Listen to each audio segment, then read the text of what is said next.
환단고기는 기천의 경전이다. 33번째 시간입니다. 이번 시간에는 고조선 제15세 대음당군의 치적과 기천의 상호 연관성에 관해서 살펴보도록 하겠습니다. 자, 대음당군은 오가 중에 어디 출신인지라고 하는 기록은 나와 있지 않습니다. 대음당군의 제1년은 단기 673년 BC 1661년이 되겠습니다. 자, 제일 하니까 하나라에서 사신을 파견해서 당시 하나라의 왕은 제7세 소갑왕이었는데 사신을 보내서 화친을 청했다라고 되어 있고요. 자, 80분의 1세 법을 실시했다고 했습니다. 자, 처음에는 어땠습니까? 고조선 처음에는 단군 조선 때는 정전법을 사용했죠. 그래서 9분의 1 세율 또는 10분의 1 세율이었는데 이것이 다시 21분의 세율로 줄어들었고 이제 80분의 1 세율로 굉장히 세금이 경감되었다라고 볼 수 있겠습니다. 두 번째, 제위 2년도에 큰 홍수가 나서 백성들이 많은 고통을 당하니까 당군께서 이것을 불쌍히 여기시고 곡식들을 창해와 사수지방으로 보내서 균등하게 나눠줬다는 기록이 있습니다. 창해라고 하는 것은, 창해 사수라고 하는 것은, 창해는 발해를 얘기하죠. 그리고 사수도 발해만 연한 지역이라고 하는데 어쨌든 발해만 연한 지역이 되겠습니다. 자, 세 번째, 제10년도에 바로 약수, 서쪽 약수 지방으로 순행을 하실 때, 자, 신지, 이때의 신지는 신하신자, 지혜로울 지자, 그래서 지방장관이라고 보면 되겠습니다. 지방장관. 신지 우속에게 금과 철과 기름을 이것을 캐서 사람들에게 나눠주라, 공급해라 라고 되었습니다. 자, 지금부터 3600년 전인데 철을 캤다는 거죠. 자, 이때는 아직 신석기 시대로 보는 사람도 있고 청동기 시대, 요즘에는 이제 청동기 시대가 이 시대까지는 올라간 것 같습니다만 우리 학교 다닐 때는 청동기를 BC 10세기로 봤는데 최근의 연구는 아마 이때까지 청동기는 올라간 것 같습니다. 어쨌든 철기는 지금도 약 2500년 전, 600년 전을 보고 있는데 지금 3600년 전에 철을 캤다는 기록이죠. 그런데 사실은 우리 배다 14세 치우천왕 좌우자능 때 철을 캤다. 그리고 구리를 캤다는 얘기가 있죠. 그래서 그것으로 갑옷을 입고 무기를 만드셨는데 동두 철학이다. 서토인들이 이 치우천왕을 보고 갑옷을 투고를 쓰고 갑옷을 입고 있는 모습을 보고 저건 인간이 아니다 말이죠. 그죠? 동두 굴로 된 머리를 가졌고 뭡니까? 철로 된 이마를 가진, 그리고 모래를 씹는 아주 귀신과 같은 그런 존재다라고 이렇게 묘사를 했는데 어쨌든 3600년 전에 4600년 전이죠. 치우천왕 때는 이미 철을 캤다는 그런 기록이 있습니다. 자, 이것에 대해서 반문을 하고 의심을 가진 분이 있을 수 있는데요. 자, 외계인과의 인터뷰라는 책을 보게 되면 지구의 역사는 우리가 알고 있는 바와 같이 지금부터 약 45억 년 전이 아니고 약 600억 년 정도 된다고 합니다. 우주의 나이라고 하는 것은 몇백억 년이 아니고요. 150억 년이다.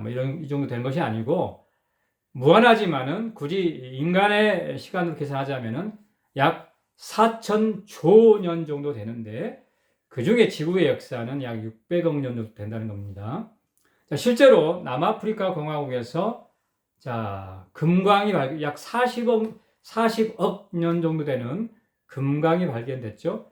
자, 금을 캐고 철을 캐는 그런 금광이 발견됐다. 자, 외계인들이 또 이미 수억 년 전에, 수십억 년 전에 지구에 왔었다는 것이죠.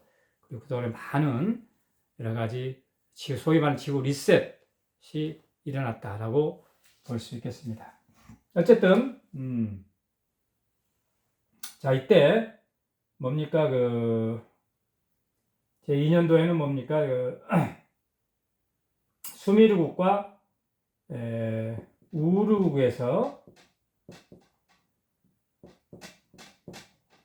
와서 방문을 바쳤다라고 했는데, 수미르국과 양궁국이죠. 양궁국에서, 그리고 제10년도에 우르국에서 20가구가 투항을 했다. 그래서 염수의 근처에 가서 살겠다고 하는 지금 기록이 있는 것인데요. 자, 여기서 우르국, 수미르국, 양궁국은 모두 환국, 12개 황국 중에 한 나라들이죠. 자, 이때까지 그러한 한국의 그러한 나라들이 존재했었다고 하는 것입니다. 자, 단군세기를 계속 보게 되면 이런 한국의 이런 나라들이 12황국 중에 이런 몇 개 나라들이 계속해서 고조선에 와서 방문을 바쳤다. 이런 기록들이 계속 나오게 되는데요. 여기서 우루와 수미르는 어떻습니까? 우리가 이 지역적으로 봤을 때 이쪽 사해 지중해 가까이 지금 현재 이스라엘 근동 지역으로 볼 수가 있는데 거기까지 고조선의 영향력이 미쳤다고 하는 것입니다. 실제로 박용숙 선생의 연구에 의하면 고조선은 대제국이었기 때문에 고대 근동 그리고 터키 여기까지도 영향력을 미쳤던 그런 대제국이었다라고 많은 유적과 유물을 통해서 그 근거를 제시하고 있죠. 자, 어쨌든 그러한 기록이 있고, 제위 28년도에는 자, 태백산에 올라서 태백산에다가 비석을 세웠다는 건데요.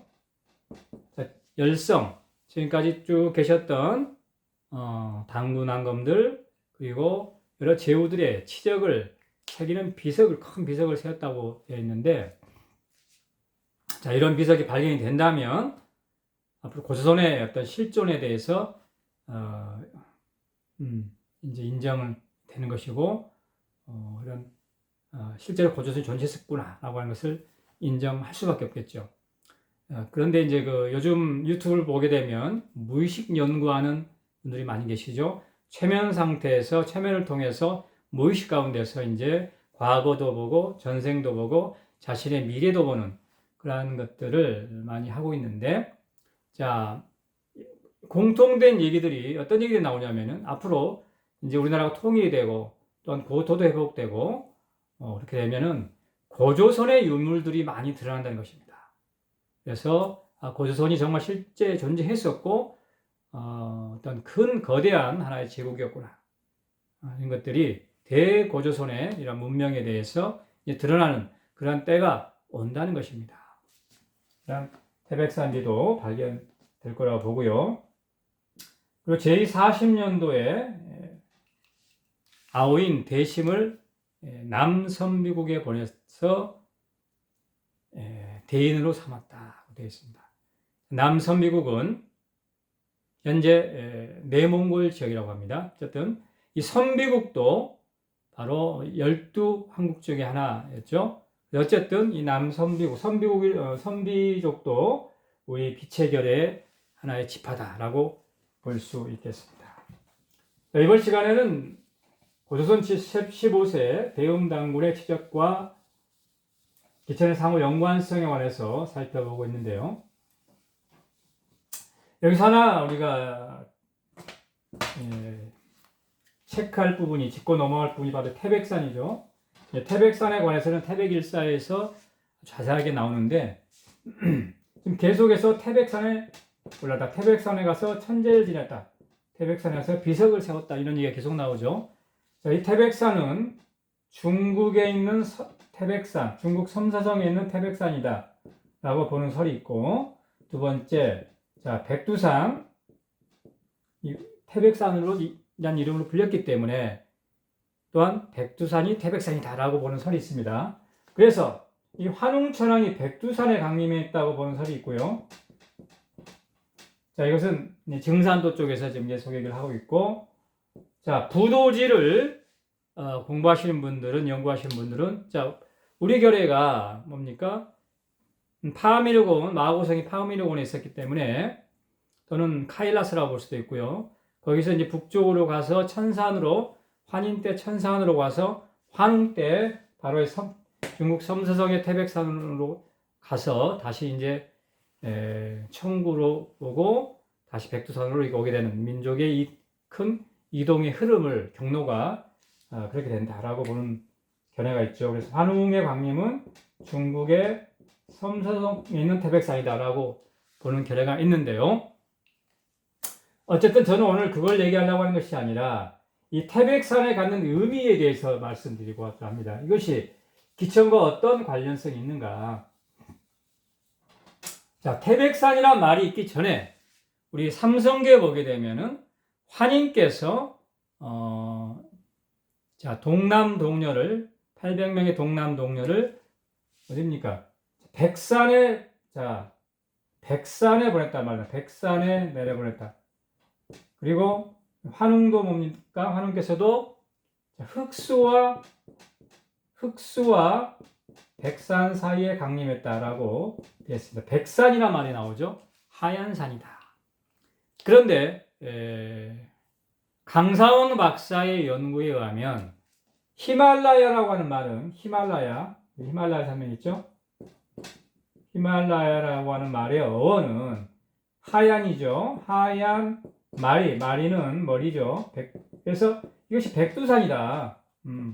히말라야라고 하는 말 자체가 백두다. 이렇게 또 해석하는 견해가 있습니다. 저는 개인적으로 어떤 견해를 가지고 있냐면 외계인과의 인터뷰에 의하면 지금부터 약 8,200~300년 전에 3,000명의 무리들의 외계인들이 히말라야에 UFO를 타고 내려왔다는 거죠. 그래서 어떤 이제 전투 중에 많은 사람들이 흩어졌는데 어쨌든 히말라야에 정착했다가 이것이 나중에 중국에 있는 태백산에 지금부터 약 6,000년 전에 BC 3891년도에 환웅께서 다시 그러니까 환웅은 외계인인데 엘로힘인데 3,000명의 무리를 이끌고 약 8,200~300년 전에 뭡니까? 이 히말라야에 내려오셨다가 중국 6,000년 전에 중국 섬서성에 신실을 세우신 것이 아닌가 이렇게 또 보기도 하고요. 실제로 히말라야 카일라스에는 뭐가 있습니까? 약 110기 정도 되는 거대한 피라미드가 있죠. 그래서 그곳을 또한 신시다, 신들의 도시로 신시로 또 해석할 수도 있고 다양하게 해석할 수도 있겠습니다. 그런데 제가 오늘 말씀드리고자 하는 것은 그러한 내용들이 아니고 이 백이 갖는 의미죠. 하얗다는 것의 의미가 뭐냐 이런 얘기지. 자, 희다 하얗다고 하는 것은 자 우리가 빛을 봤을 때 자세히 보게 되면 빛은 노랗거나 빨간 것이 아니라 우리 어렸을 때 보면 뭡니까? 태양을 빨간색으로 그림을 그리는데 또는 노란색으로 그리는데 자세히 보게 되면 뭡니까? 빛은 하얗죠. 물론 하얀색도 아니고 약간 뭐 투명한 색이기도 합니다만은 어쨌든 이 백이라고 하는 것은 뭡니까? 빛을 상징하는 것이다 하는 거죠. 빛. 그런데 빛이라고 하는 것은 광이라고 하는 것은 발길이 선인의 수행물을 보게 되면은 자 대허유광이다. 이 우주라고 하는 것은 하나의 크게 비어 있는 자 실제로 현대 물리학자들이 그죠 보니까 99.999%가 비어 있다는 거죠. 우주는 빈 공간이다. 공이라는 거죠. 허라는 거죠. 그것은 원자든 전자든 소립자든 미립자든 사람이든 그것이 99.99%는 비어 있다는 거죠. 대허의 유광, 빛이 있는데 오직 빛만이 존재한다.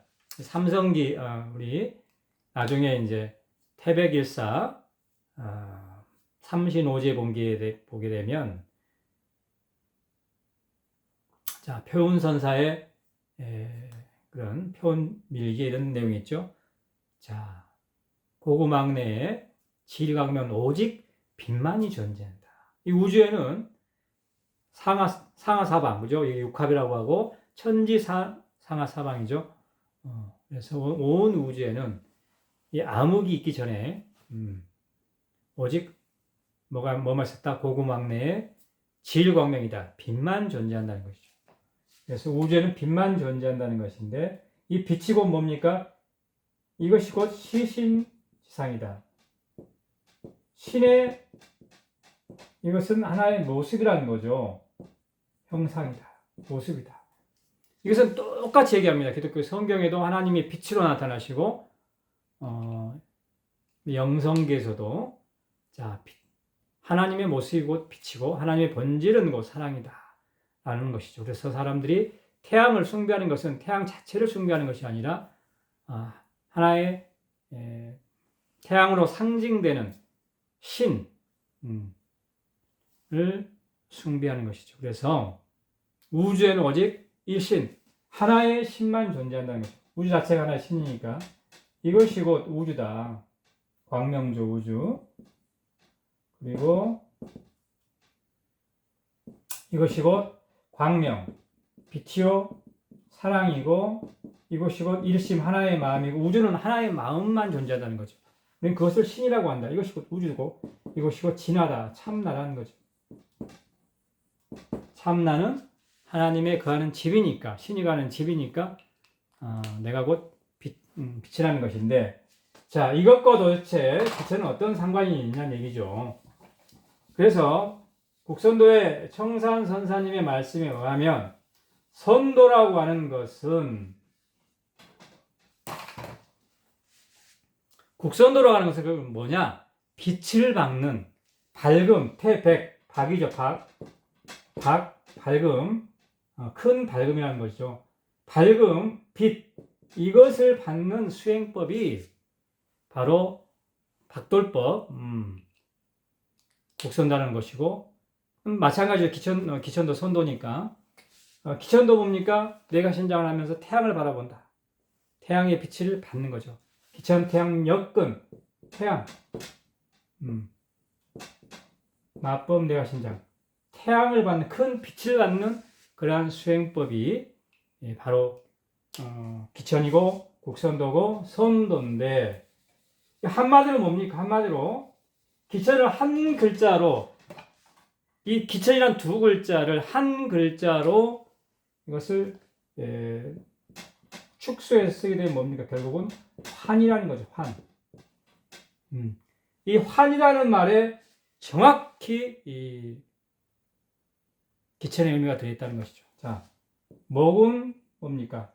동쪽이 동방이죠. 자, 동쪽에서 떠오르는 태양을 바라보며 서 있는 이 자세, 이것이 바로 환이다. 우리는 원래 빛의 존재였다는 거죠.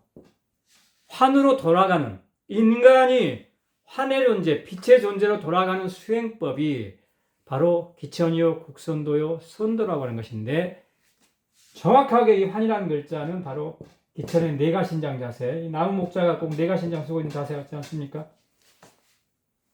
빛을 바라보면서 동쪽에 떠오르는 태양을 바라보면서 빛을 받는 그러한 수행법. 자, 덧붙여서 이 태백의 의미에 대해서 제가 요즘에 그 유튜브를 보게 되면 우리 소위 말해서 이제 제야사학자들, 소위 말해서 민족사학자들이 여러 좋은 그런 그 강의들을 많이 하고 계신데 참 안타까운 것 중에 하나가 뭐냐면 아직도 우리 결의 이름을 동이로 부르고 있다는 거예요. 동이족이다. 그래서 스스로 우리 결의를 우리 동이로 부르고 있다는 거예요. 우리 결의 우리는 동이족이다 말이지. 그런데 환단고개를 제대로 보신 분들은 정말 환단고기를 제대로 읽었다면 이런 말을 쓸 수가 없는 겁니다. 동이라는 말이. 스스로를 우리가 동의로 부를 수 없는 것입니다. 일관되게 환단곡에서는 우리 결례를 뭡니까? 환족이다, 환족. 또는 구환이다. 일관되게 이렇게 쓰고 있습니다. 그리고 뭡니까? 이 소위 말해서 곰족,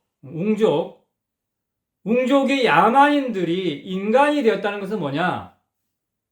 이들이 환이 되었다는 겁니다. 환족이 되었다. 환족의 장부에, 족보에 들어왔다는 것이죠. 그래서 천맹, 하늘 백성이 되었다는 것입니다. 이것이 환단곡의 일관된 흐름이고 내용인데, 즉 그리고 이 동이라고 하는 말에 대해서도 정확하게 그 어원을 근거를 이것이 어디서부터 시작됐는지 제시하고 있지 않습니까?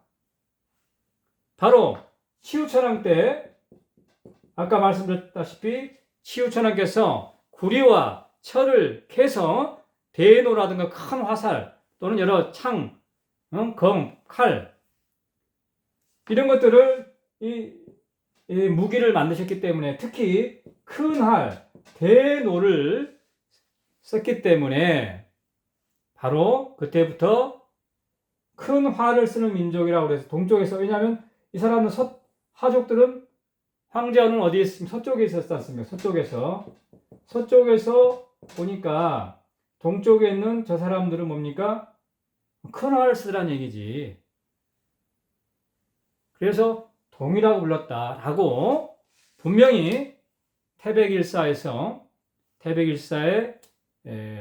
신시본게 기록되어 있는데 아직도 우리 결례를 갖다가 이게 환단곡이라든가 부도지를 읽으신 분들이 소위 말해서 민족사학을 하신다는 분들이 스스로를 갖다가 동이라는 말을 쓰고 있다는 것입니다. 이것은 아니다.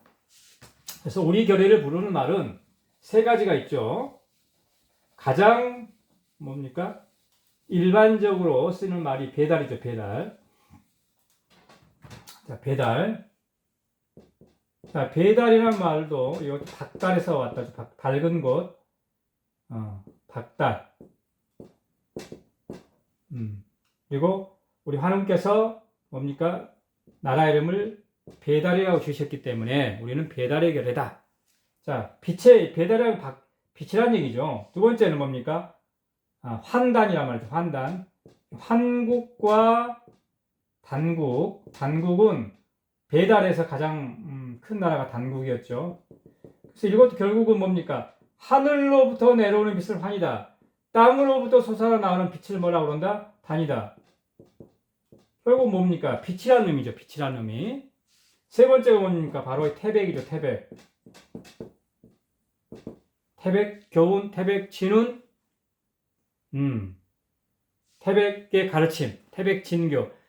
환단곡에 보게 되면 이런 얘기 쭉 나오죠. 그래서 단군세기를 쓰신 행천 이암 선생께서 쓰신 책이 바로 뭡니까? 태백 진훈이라는 책이 있고, 또한 일식당 이맥 선생이 쓰신 책이 뭡니까? 환단곡의 80%, 80% 차지하는 책 이름이 태백일사라는 거죠. 태백의 역사라는 겁니다. 이건 뭡니까? 태백, 큰 빛이라는 얘기죠. 빛. 그래서 우리 결례는 빛의 결례라는 얘기입니다. 환족이라는 거죠. 환족. 동이라고 하는 말은 서토인들이 쓰는 말이다. 자, 그 얘기를 나중에 보면 어떻게 됩니까? 이게 요임금 때 와서는 자, 중의 개념, 부도지 보게 되면은 중토의 개념을 써서 자기들이 중앙에 있고 동쪽, 서쪽, 남쪽, 북쪽에 있는 것들은 전부 뭡니까? 변방에 있는 것들이다. 야만인들이다. 쉽게 자면은 내가 더 우월하다.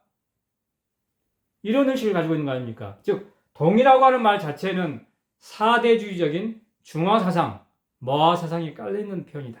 따라서 우리는 스스로 동이라는 말을 사용해서 안 된다. 우리는 배달, 환단, 태백, 한글로 얘기하자면 빛. 그래서 빛의 결례라는 말을 써야 된다라고 말씀드리겠습니다.